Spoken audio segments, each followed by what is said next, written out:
ano, grabe pa rin ang ulan at saka ang hangin sobrang lakas.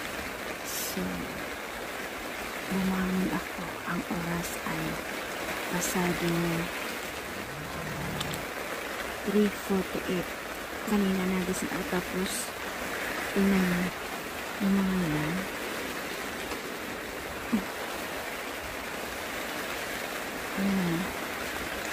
Nag-ulan sa labas. Ipinasok ko kasi baka mabasa. Yung sa labas na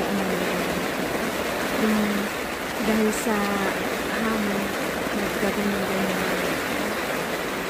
So yung ulan na tumatalsik, kaya dito pa si David tulog na tulog, hindi ako makatulog. Tapos naiihi ako. Ayaw sana namin gamitin ng arenilla, kaso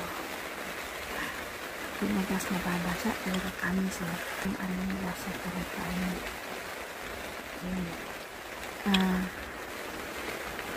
Pero nakaredy na talaga ako, may para hindi mga mon.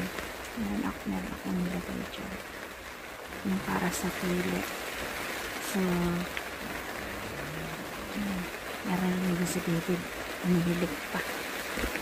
So hindi ako nakatulog sa sobrang lakas ng hangin, parang ililipad yung aming tent.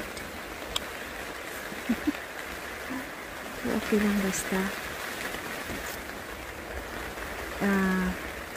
Kaso ang weather forecast hanggang Thursday ay maulan. So uuwi kami basa ang time. So importante